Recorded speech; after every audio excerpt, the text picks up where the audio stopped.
What's up, this is Attila and welcome to Flow of Attila number 14. For those of you who don't know me, I'm a Hungarian guitarist from bands such as Nevermore, Satyricon, Sanctuary, World and Solo Band, as well as from my own Pantera tribute band called Vulgar Display of Cover. I've been also doing Pantera and Dimebag related playthroughs, lessons and whatnot on my YouTube channel for the past I don't know how many years. And if you're new here, welcome, and if you're old, then welcome back. Let's start today's Flow of Attila. Ask me anything. In this series, I'm gonna be answering to your beautiful questions. And again, I'm gonna be reading the questions in my foreign language, which is Hungarian, and answering them in English with the best of my knowledge. So the first one would be from Andrew Eggebrecht. Nézd el nekem, ha már, de lehetséges lenne, hogy megmutasd a beállításod a felvételekhez? Már 15 éve gitározom, és meg akarom tanulni felvenni magam, amiben rossz vagyok. I haven't done a video on the full process, on how I record myself. I might do something like that. I don't know if it's any special. I know for a fact that there's so many great videos on how to go by this process, but I don't know how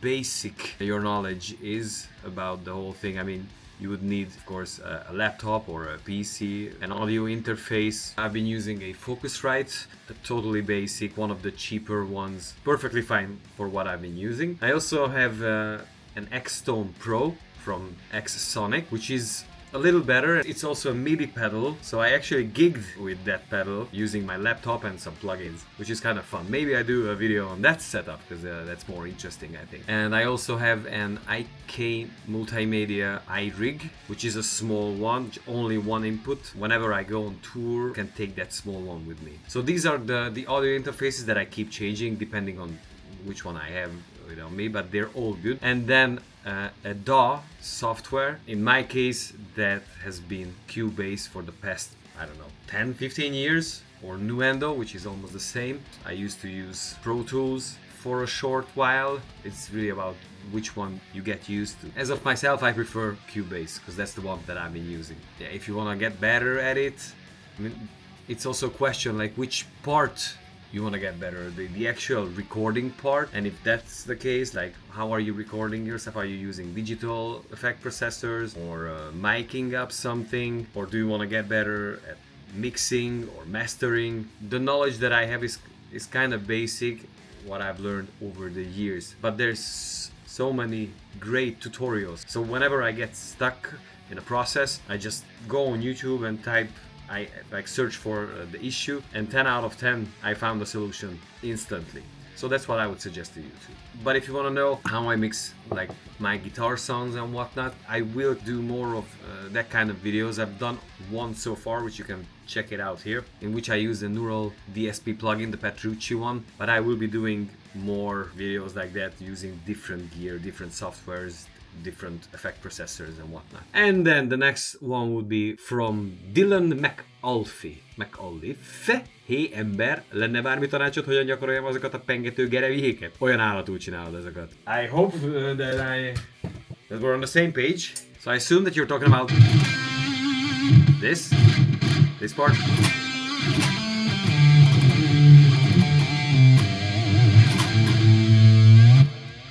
Since it really has mostly like a rhythmic value, sort of a color that you add as a phrasing to a certain note, bending. This is how I would approach this technique. I would first set up a tone that doesn't have a lot of gain, so that you can really focus on the feel of it. Maybe something like this.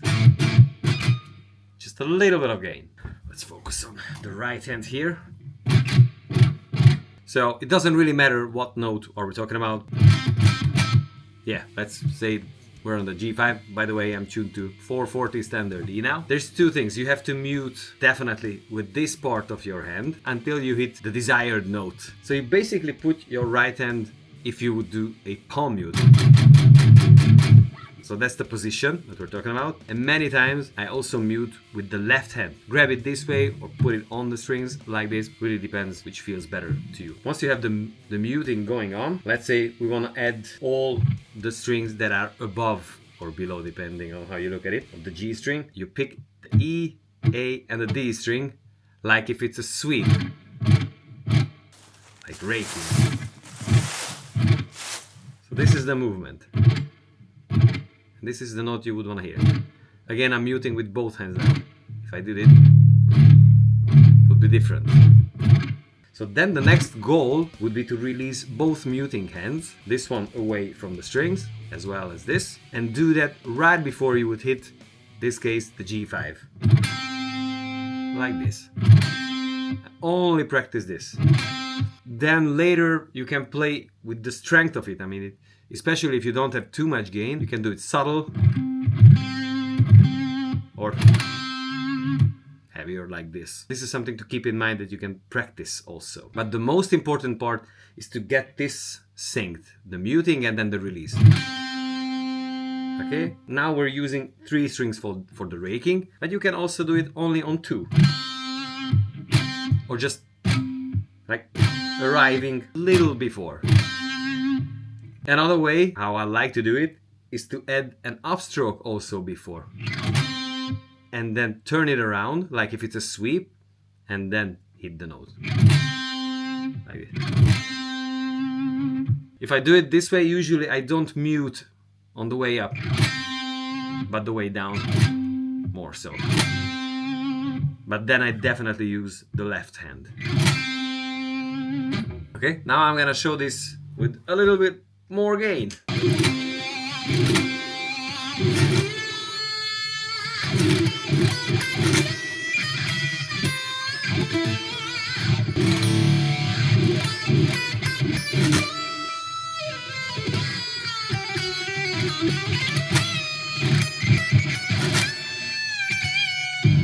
I'm just gonna play something very simple without the raking and then with the raking. So without, and then with, or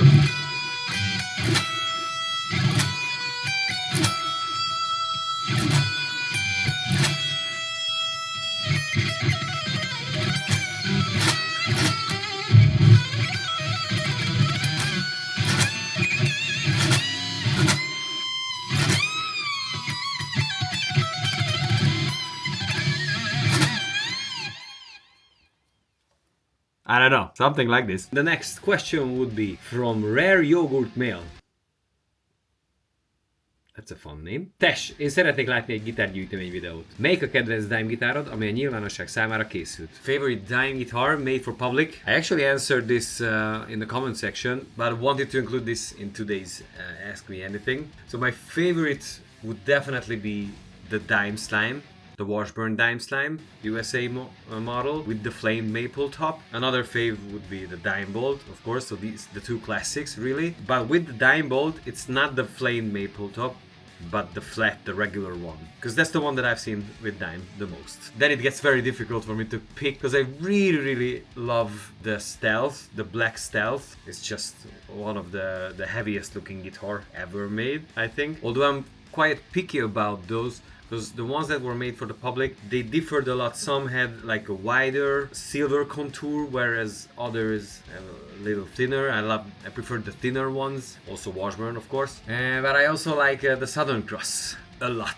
But after seeing the real one, Dime's Southern Cross, I know what I really liked more about his than on the ones that were made for public. Of course I would be happy to have one, very happy. The big difference was Dime's looked a little sanded compared to the other ones that have more shiny, glossy finish. They either sanded it or had a different kind of lacquer, I don't know. But it looks more flat, it's not as shiny. So to me it's, as you could tell, it's only the Washburn guitars that are the big favorites. Regarding making more videos on my guitar collection, I wouldn't want to make one video where I show all, because I mean I cannot even store, I live in a small place and I cannot store all the guitars here, so they are in several places. But I was thinking that I can continue this My Guitar series and show one that is a big treasure of mine, and that's this.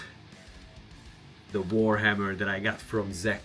It's one of the 2 guitars that he sent me. Still, it's just saying it out loud, it's quite surreal. So I did a little bit of an adjustment or some tweaks with this. Of course, we did the speed knobs the Grady way. But I also changed pickups.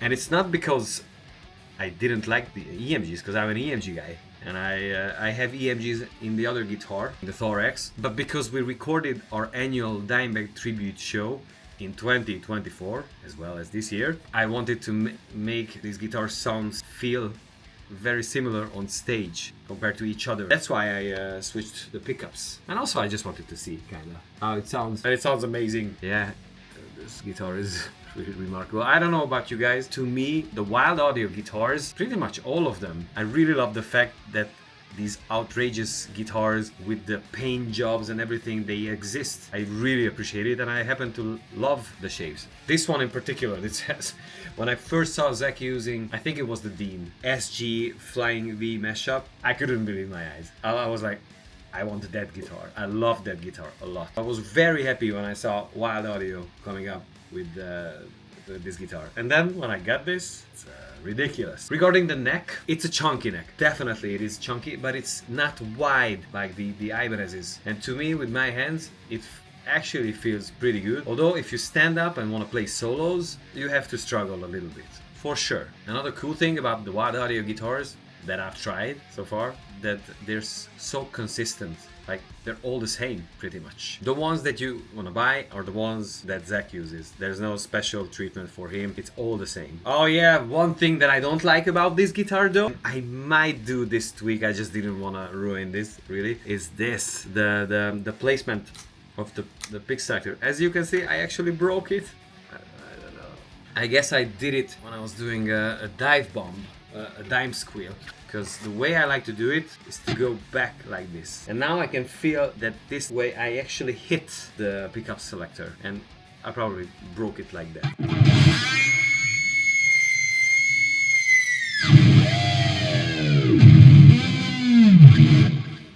But I need to do this, and it's just, you know, very unusual for me. I guess for Zach it became usual, and it makes sense, especially with a flying V where there's no other place to put it. I totally get it there. I would probably break it there as well, but to me it makes more sense there. But with this guitar, I would put it here.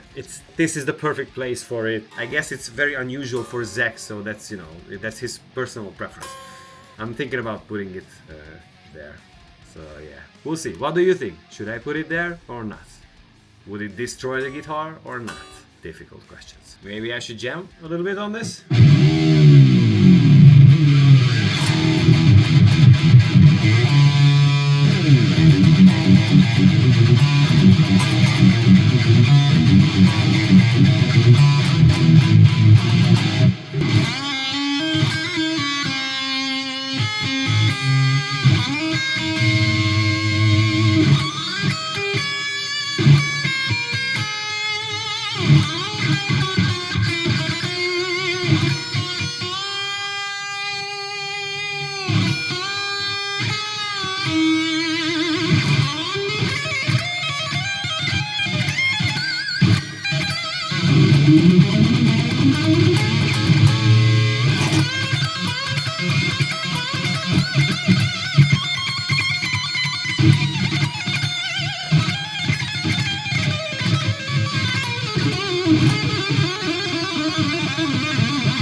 And then the last question for today would be from Barbosa Official. Férfi, beszélj a Nevermore-ról és a saját dalaidról. Nagyon akarok hallani a zenédről, nem csak a panterás dolgokról.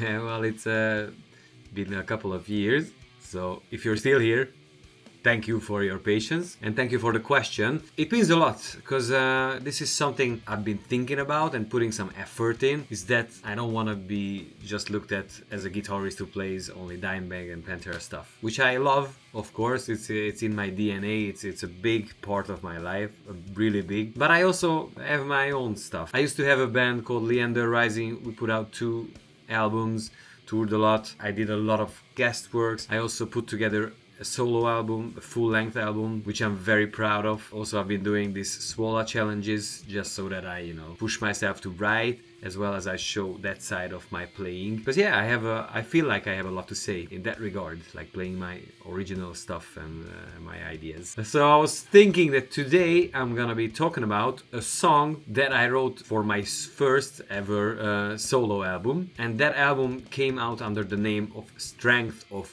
Will, and the album was called Blink of an Existence. And I had plenty of amazing guests. I had Jeff Loomis in a song for a solo. I had Chris Amott. I had tons of different singers, mostly from the Hungarian metal scene. I also have my friend Esse. He used to play with Hatesphere, and now we're playing together in Unscript, in his band, which is an amazing band. Also check that out. Today I'm gonna show you a song in which I had Attila from Mayhem singing a duet with my humble self. I'm not a singer by any stretch, but I am very proud of this song. Yeah, I figured that maybe I'm gonna show and react to it. So let's see. Hope you don't mind and up for a ride.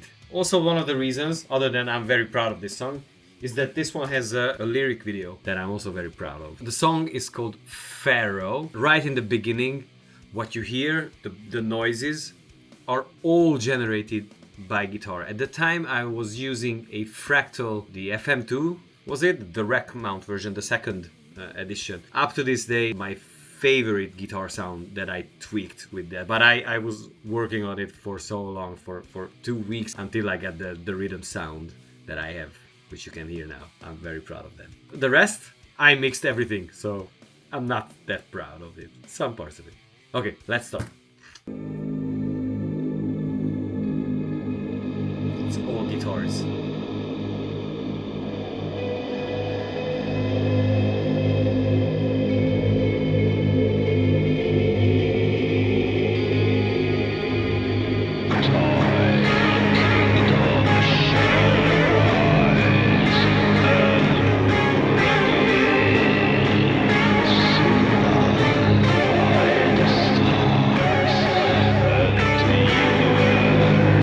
Sorry to stop it right away. This song came together really fast, except for that was also easy, like the last half, the outro part. 80% of it came together in an hour or so. My little brother, who at the time, I don't know, he must have been 16-year-old or something like that, and he already played guitar, so I showed him these effects and the fractal itself, how amazing it sounded. At the time he was listening to a lot of Nile, which I love a lot as well. You can hear the influence. So I came up with this melody right there and then. And also how it goes after this was also written right on the spot. Showing the pedal or the effect for my brother, coming up with the idea, and I was like, this is cool, let's record this. And I recorded it.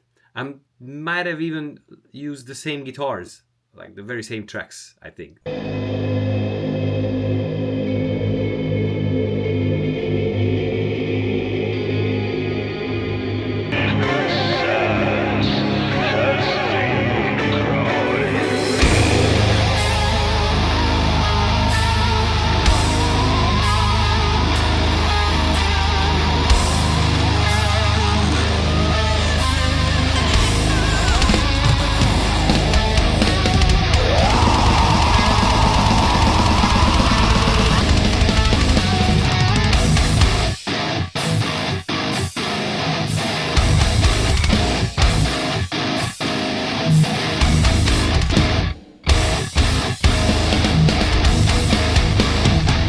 There's a lot of noises, like after some of the bendings and whatnot, and I let everything in there that sounded good to my ears. I like these kind of unintentional little human elements and noises and whatnot. It's something I've always loved a lot.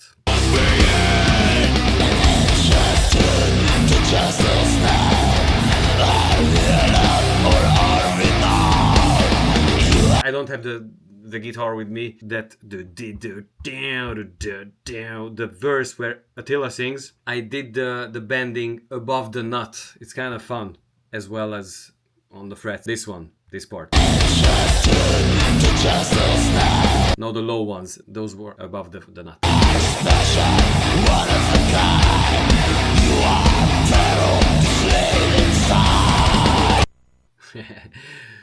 So The whole recording session with Attila was also pretty fun. I mean, I had the lyrics and everything ready. One night I just went to his place, right on the spot. He came up with the ideas, and then I only did a little bit of editings, I think mostly in the outro section that you will hear later. A very fun experience for sure. Let's continue.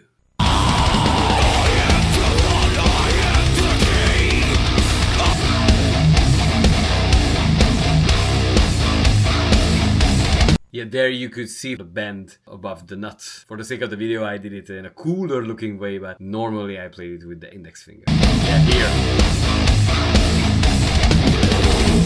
Then I was chosen and I'm the one. This is the Fear Factory part. I got the inspiration here of the Digit Mortal album from Fear Factory, which was a huge favorite. In that album, I think it's Linchpin, or I don't know which song, where you could hear a similar kind of riff, or Dino goes back and forth from the low strings to the open G string. That's what reminds me of. I am special.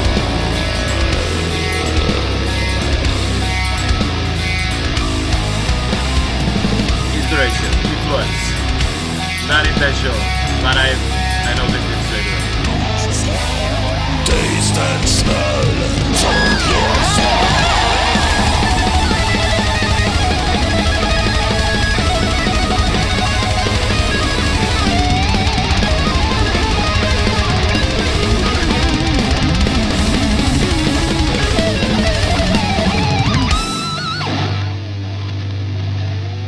This is the part that I wrote afterwards, and I'm very proud of this one. So just before we would hit, all you can hear still, it's only guitars that you can hear. All the noises, all the effects with my fractal and pedals. There's a lot of whammy coming up now. So yeah, it's gonna be insane.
So this part, we had the lyrics in front of Attila. He just did it like first take. I started this part and he just was doing his thing, and the dynamics of it is so cool. I only had to do a little bit of like moving around, but I mean, for the first take, building it up like that, and I don't think he even heard the song before. And it's just worked out really well.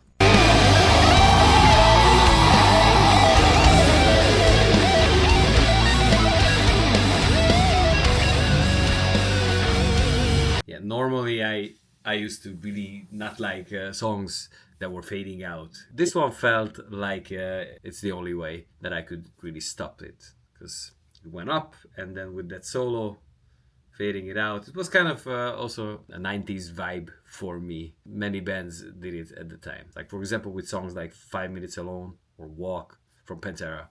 They do the same. Yeah, I mean, I'm super proud of this, the entire album. It's not an easy listen. I'm really proud of the whole flow of it. I mean, it starts very heavy and it gets darker and darker, and then there's some release, and then it goes to another direction a little bit. Yeah, so yeah, if you're interested, you can listen on YouTube as well as on Spotify. Again, Strength of Will is how it's called, and the album is called Blink of an Existence. This one is called Pharaoh. Let me know what you think of this kind of content and the song itself and the album if you know it. Would love to hear your thoughts on it. Thank you very much. This was it for today. I hope that you enjoyed today's Flow of Attila. Next time I'm gonna be doing another raffle for those who ask questions down in the comment section of this video. And in the raffle, I'm gonna be giving away some of my picks, used and new. Maybe also one of these lemonades from the last Satyricon tour we did in 2024. Yeah, so just ask a question and put it down in the comment section. Don't forget to subscribe, hit the notification bell so that you get notified on future content, and also you can help push the algorithm that way. Also, I got a Patreon site, so if you want to support me and or get tabs and other exclusive contents, make sure that you check out the description down below. Yeah, that would be. Thank you very much, and I'll see you next time. Have a fun day. Ciao.